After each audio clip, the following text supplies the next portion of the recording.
자, LS전선 아시아 보도록 하겠습니다. 일단 오늘 12% 정도 상승을 해준 모습인데 상승 사유라고 볼 수 있을 만한 건 기존에 이 한전에서 독점해오던 이 송전망 건설을 이제 민간에다가 연다라는 소식에 좀 부각을 받은 걸로 보여요. 원래 민영화 소식이 재료로서 작용을 할 때 꽤나 강하게 일정 기간 주가를 올려주는 그러한 재료이기 때문에 다음 주에도 추가 상승을 해줄 만한 여력이 있을 걸로 보입니다. 기존에 일단 이 14,000원 부근까지 돌파를 해줬으면 참 좋았을. 현 주가 흐름도 정말 나쁘지는 않습니다. 일단 윗꼬리가 별로 안 달렸다는 거는 재료가 확실히 강하다라는 거거든요. 재료의 지속성이 강하다라는 겁니다. 오늘 장중 계속 상승해줬고 이 2시 기점으로 차익 실현이 나오긴 했지만 이 상승폭의 중간 지점에서 마무리가 그리고 여기서 일정 부분 매물 소화를 거친 뒤에 다시 재상승. 차트상으로만 보아도 이게 재료의 지속성이 있다는 걸 따라서 특히 이제 송전망 관련주인, 전선 관련주인 이 LS전선 아시아가 특히나 강한 모습을 보여주었습니다. 정말 제가 간단하게 생각을 해가지고 이 전선 사업을 하고 있는 기업들 중에서 시가총액이 상대적으로 적당하고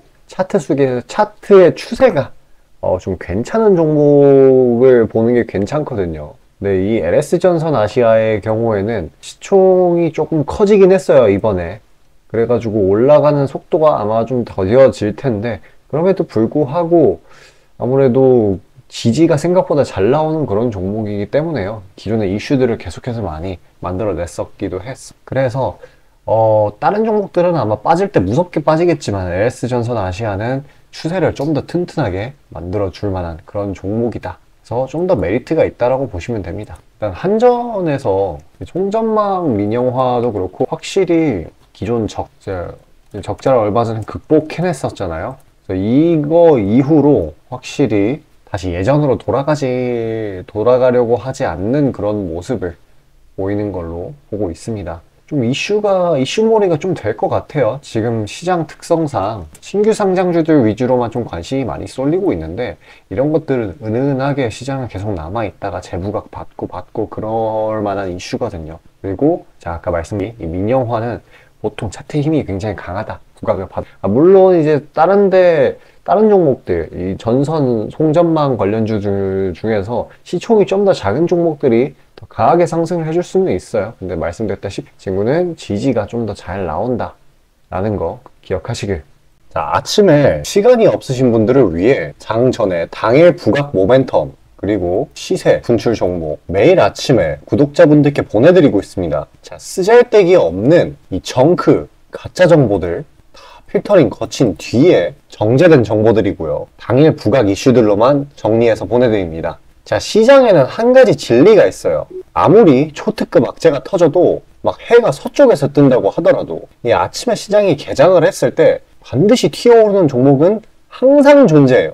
그래서 이러한 특성 때문에 장초 개장 시간 1시간 동안만 매매를 하고 나머지 시장은 관망을 하시는 분들도 상당히 많으시죠. 근데 만약 내가 스윙이나 장투를 지향한다고 해도 이 가장 활발한 시간, 개장 후 1시간대를 놓치는 거는 합리적인 투자 관점에서 보면 너무나도 아까운 일이에요. 자, 장 초반에는 뭐 기본 수급, 세력의 움직임, 전일 모멘텀 등등 다양한 요인들, 그중 단일 요인만 가지고도 이 수익 구간을 충분히 내주는 일이 허다하죠. 나중에 빠지는 건 둘째 치고요. 그런데 이 개개인이 수많은 종목, 이 시장에 상장된 종목이 얼마나 많이 있습니까? 그 많은 종목에서 이러한 요소들을 다 파악하려고 분석을 해서 수익을 잡아내기는 상당히 난이도가 있어요. 이 단적인 예로 이 시장의 정보 재료라고 할 만한 것들이 날마다 아침에 보면 수도 없이 많이 쏟아져 있어요. 그래서 그 개별 재료들의 높고 낮음, 중요도 이게 앞으로 주가에 어떻게 적용될 건지 개인이 파악하는 거 사실 불가능에 가깝다라는 거. 물론 경력이 쌓이신 분들은 가능하겠죠. 하지만 모두 다 그런 건 아니지 않습니까? 혼자 분석을 하려 한다면 본업이 있어가지고 시간이 부족할 수 있고 앞서 말씀드린 것처럼 이 시장 경험 분석이 부족해서 그로 인해 재료 해석에 대한 미숙도 있을 수 있고 아무튼 이 황금 같은 시간에 안 그래도 변수를 줄여야 될 시간에 자잘한 변수가 오히려 추가가 된다는 거. 자, 제가 왜 이런 말을 이렇게 장황하게 하느냐, 제가 다 제공하겠다는 거예요. 저랑 제 팀이 날마다 추린 당일 모멘텀 그리고 당일에 부각될 만한 알짜 정보들을요 당연히 가짜 찌라시 같은 건 알아서 걸러드리겠죠. 요즘 같은 정보 과잉 시대인 만큼 제대로 걸러야 하잖아요. 승률이야 말할 것도 없습니다. 만약에 적중률이 낮다라고 한다면은 이 많은 분들이 계속해서 정보 받아보고 있지 않을 테니까요. 비중, 진입가, 손절가 다 제시해서 안내드리고요. 정말 중요한 손절가까지 매번 철저하게 다 챙기고 있습니다. 처음부터 끝까지 이런 식으로 다 떠먹여드린다는 거. 자, 그리고 정말 중요한 얘기인데 이 시장에 100%라는 건 없어요. 그래서 날마다 수익이 난다라는 거는 정말 말도 안 되는 일이죠. 저도 100% 장담 못 드립니다. 하지만 팩트를 말씀드리면은 저는 매번 분석의 분석을 통해서 진짜 머리가 갈릴 정도로 분석을 해서 분명히 높은 수익률로 시장에서 살아남아오고 있어요. 손절, 비중 관리 철저히 해가면서요. 포트폴리오 전체 수익률을 우상향시키고 있단 말입니다. 그래서 이렇게 말씀드릴 수가 있어요. 저를 꾸준히만 따라오신다면은 여태 해오셨던 것과는 전혀 다른 돈의 흐름, 그게 뭔지 맛보여 드리겠습니다. 자, 이 주식시장에서 돈을 어떻게 벌어가는 건지 알게 해드리겠다고. 신청 방법 어려운 거 없어요. 지금 화면 상단에 나오는 제 번호로 문자 남겨주시면 한 분 한 분씩 다 안내 드릴 거예요. 그래서 내가 만약에 종목만 원한다고 하면은 종목만 받아보시면 되는 거고, 주식 관련 질문, 당일 시장 리포트 이런 거 다 가능합니다. 다 제공해 드려요. 당연히 무료고요. 금전 요구 일체 없습니다. 저는 그냥 정보랑 종목만 제공해 드리는 거니까요. 다시 한번 강조드리지만 화면 위 제 개인 번호로 연락 주시면 되겠습니다. 자, 시장 파악 한번 하고 가겠습니다. 일단 금요일날 저녁에 뉴욕 증시, 이때는 블랙 프라이데이를 맞아가지고 혼조세로 마감을 했어요. 일단 이 목요일날 저녁에 우리나라 시장 기준으로요, 목요일날 저녁에 추수감사절 연휴로 휴장을 했고, 금요일날은 블랙 프라이데이의 영향으로 오후 1시 이때 마감을 했거든요. 그래서 거래량이 상당히 적었던 것도 혼조세에 일정 부분 영향을 줬다라고 보고 있습니다. 일단 우리나라 시장은 보게 된다라고 하면은 이런 식으로 코스피와 그리고 코스닥 둘 다 약한 하락 마감을 했고, 상대적으로 코스피의 하락폭이 컸었는데 이런 부분은 2차전지라든지 반도체 대형주들이 일정 부분 차익 실현이 나오면서 코스피가 상대적으로 더 많이 떨어진 걸로 보시면 돼요. 2차전지의 경우에는 이 트럼프 당선될 시에 IRA 이거를 폐지해버린다, 그런 소식에 일정 부분 약세를 보였던 걸로 보고 있고요. 이 반도체의 경우에는 단기 사이클 조정을 가지는 구간이기 때문에 어쩔 수 없이 이 정도로 마무리가 잘 되었다고 보고 있어요. 그렇다고 하더라도 일단 장기 평선 위로 이제 올라와 주기는 했기 때문에 이제 금방 반발 매수세가 들어올 걸로 보이고요. 그리고 지금 2500 피겨점을 살짝 아래로 뚫은 그런 상황이기 때문에 피겨 지지리도 어느 정도 역할해 줄 거라고 보고 있습니다. 시장이 딱 진짜 산타랠리 직전 정말 재미없는 타이밍이에요. 매수나 매도세 모두 약한 그런 상황이고, 신규 자금이라는 것도 딱히 없어요. 따라서 이 큰 세력이 한번 돈을 이제 투입을 하게 된다라고 하면은 방향이 잡혀버리는 그런 형태가 자주 보이고 있어요. 물론 별로 이제 시총이 그리 크지 않은 종목들 위주로요.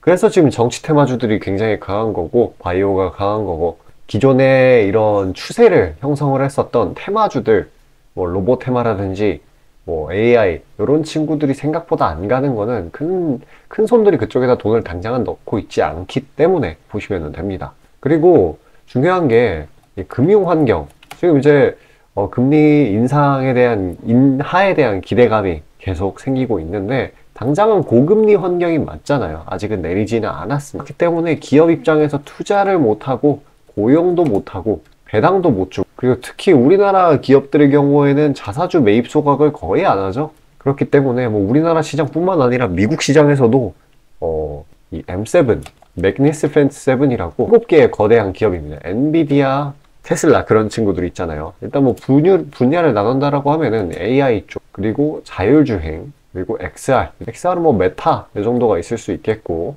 자율주행은 모두가 아시다시피 테슬라, 그리고 AI나 뭐 엔비디아, AMD 이런 친구들, 대부분 빅테크 기업들. 그래서 이런 친구들만 어떻게 보면 잘 가고 있는 상황이에요. 이 친구들 이제 고용도 계속 하고 있죠. AI 전문가 계속해서 고액 연봉을 주면서 영입을 하고 있으니 다들 마찬가지입니다. 그리고 괜히 매그니피센트 7이 아니에요. 회사 자금이 빵빵하기 때문에 배당도 주고 투자도 막 하고 자사주 매입 소각도 하고, 그렇기 때문에 이제 우리나라 국내 기업들 어떤 방식으로 지금 매매를 해야 되냐, 이거를 감안을 했을 때 이 라인에 있는 이 기업들의 밸류체인의 하위 단계, 아니면은 그 밸류체인 내에 있는 그런 종목을 하는 게 맞아요. 뭐 AI라면 HBM, 자율주행이라면 또 관련주, 또 XR 관련주, 이런 식으로요. 그게 아니라고 하면은 굉장히 봐야 하는 그런 상황이에요. 이런 것들은 좀 눌리는 구간에서, 관련주들은, 이 M7 관련주들은 최대한 눌리는 구간에서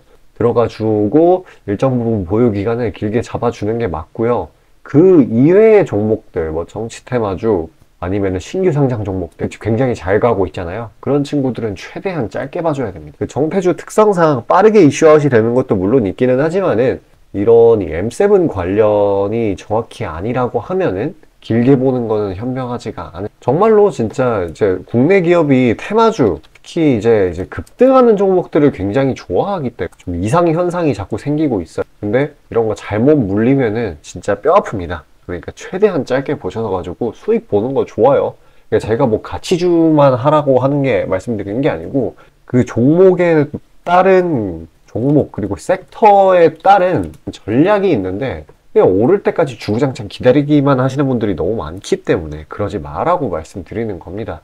만약에 주구장창 들고 있을 거면은 제가 아까 말씀드렸던 이 M7 관련 종목들, 거기서 그냥 존버 타는 거예요. 그럼 결국에는 올려줄 테니까, 그 친구들이 뭐 엔비디아라든지 MS라든지 그런 친구들이 올려줄 테니까. 근데 그게 아니라고 하면은 최대한 짧게 보는 게 맞습니다. 가서 단기적인 수익 보는 거 정말 좋. 그리고 이제 M7 관련주들에서 이제 존버를 때리라는 이유가 뭐냐고 하면은, 미국 시장 특징이 있어요.